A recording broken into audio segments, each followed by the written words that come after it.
ठीक, मैं आप सभी का फिर से एक बार स्वागत करता हूं। और हमने आपको बताया है कि जो भी तैयारी आपको कराऊंगा वो रेलवे से रिलेटेड क्वेश्चंस होंगे। आपको जो भी पोर्शन बताऊंगा वो रेलवे से रिलेटेड होगा। ठीक है, तो आप हमारे साथ बने रहिए। आगे भी आपको जो वीडियो आएंगी वो रेलवे से रिलेटेड क्वेश्चंस के बेस पर ही आएंगी। आपको जो तैयारी कराऊंगा रेलवे के बेस पर ही कराऊंगा।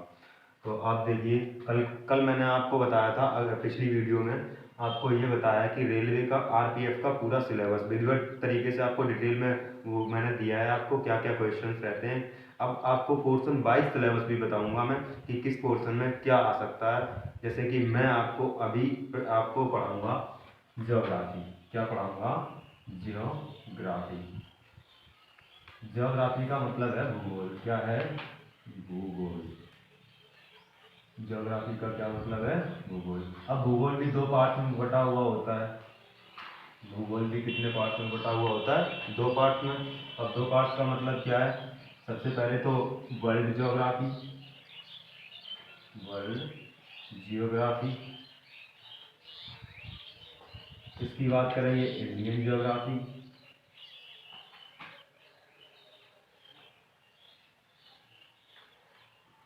अगली बात करेंगे कि इंडियन ज्योग्राफी, वर्ल्ड ज्योग्राफी और इंडियन ज्योग्राफी में आपको सिलेबस क्या क्या पढ़ना है। जैसे कि मैं फर्स्ट नंबर पे बात करता हूँ वर्ल्ड ज्योग्राफी की।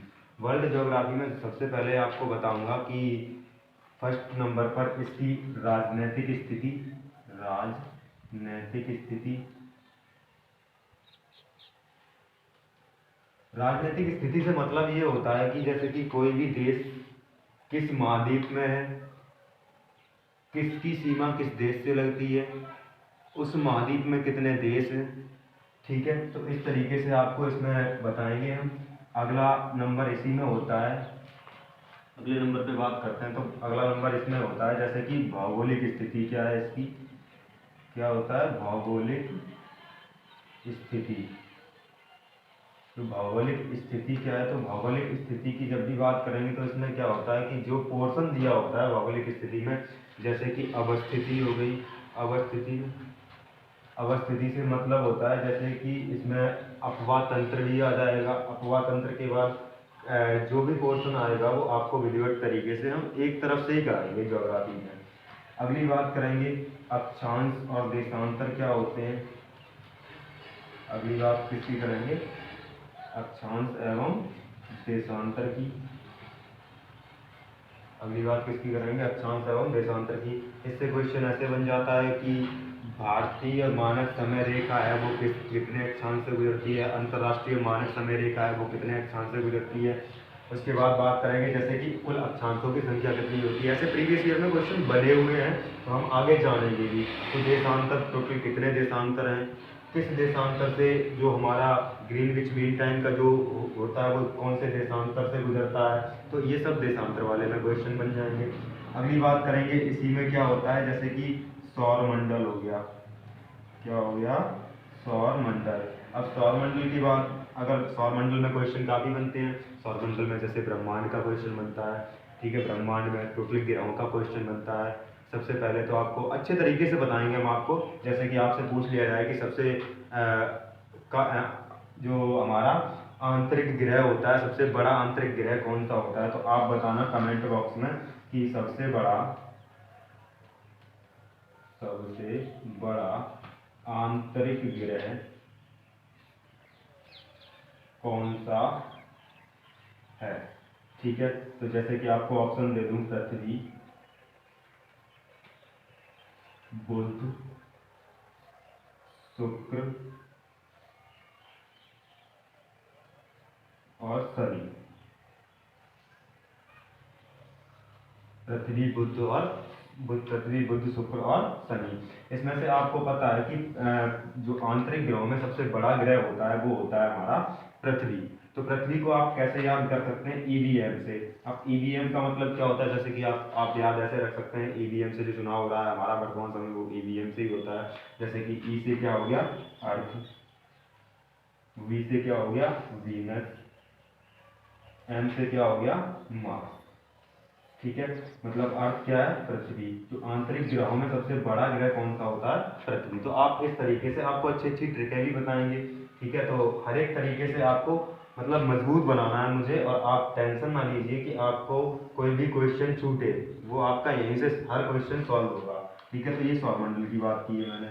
सौरमंडल के बाद बात करेंगे वायुमंडल की, इसकी बात करेंगे वायुमंडल की। तो वायुमंडल में जैसे कि सबसे ज़्यादा गैस कौन सी पाई जाती है, सबसे ज़्यादा गैस कौन सी पाई जाती है आप बताना। तो चलो पहले मैं ही बता देता हूँ, सबसे ज़्यादा नाइट्रोजन पाई जाती है, नाइट्रोजन के बाद ऑक्सीजन पाई जाती है, और थर्ड नंबर पे सबसे ज़्यादा कौन सी पाई जाती है वो आप बताना है हमें, ठीक है। जैसे कि हमारी 78% नाइट्रोजन पाई जाती है, O2 पाई जाती है, जो सॉरी हमारी ऑक्सीजन पाई जाती है वो हमारी 21 के अप्रॉक्स में पाई जाती है। बाकी का जो थर्ड नंबर पे पाई जाती है वो आप कमेंट बॉक्स में बताना हमें कितनी पाई जाती है, ठीक है। और इसके बाद में जैसे कि अगर इसके आर्गन की बात करेंगे, तो आर्गन मैंने खैर बता ही दिया, कोई बात नहीं। अब बताना कितने % पाई जाती है वो बताना आप हमें, ठीक है। इसके बाद अपवाह तंत्र भी आ जाता है, अपवाह तंत्र। तो अपवाह तंत्र में जब देखेंगे हम, तो जैसे नदियों का, नदियों कौन सी नदी किस राज्य से होकर गुजरती है, किस राज्य में कौन सी नदी बहती है, या किस नदी पर कौन सा किस नदी के तट पर कौन सा देश स्थित है, ठीक है, या शहर स्थित है। तो उस तरीके से आपको इसमें क्वेश्चन सॉल्व करवाएंगे हम। तो ये था हमारा ज्योग्राफी का एक छोटा सा सिलेबस। और बात करेंगे इससे क्वेश्चन ज़्यादा नहीं, जो ज्योग्राफी के आरपीएफ में क्वेश्चन बनते हैं वो हमारे मोस्टली 7 से 8 क्वेश्चन आते हैं। तो आपको इसमें ज़्यादा मेहनत करने की आवश्यकता नहीं है, मेरे हिसाब से आपको जितना मैं पढ़ा दूँ शायद मेरे एफिशिएंट होगा, मतलब इनफ होगा, ठीक है। अब बात करेंगे, ये थी बात किसकी, वर्ल्ड ज्योग्राफी की। इसमें बात करेंगे किसकी, इंडियन ज्योग्राफी में, मतलब भारत का भूगोल।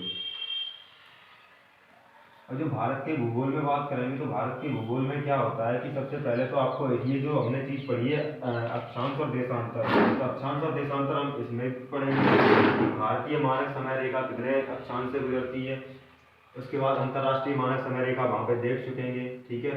इसमें बात करेंगे, इसमें भारत की नदियों से रिलेटेड जो क्वेश्चन बनते हैं उनको जानेंगे हम। उसके बाद जो क्वेश्चन बनते हैं हमारे कि अगर जो नेशनल पार्क हो गए, सबसे पहले लिखते जाओ अक्षांश व देशांतर, अक्षांश व देशांतर।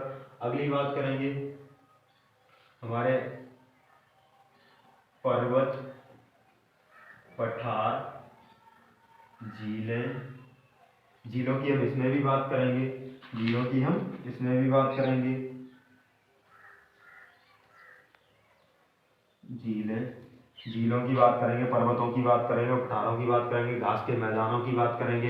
जैसे कॉफ़ी का मैदान पूछा जाता है, कॉफ़ी विश्व में सबसे ज़्यादा किस देश में पाई जाती है, किस देश में होती है सबसे ज़्यादा।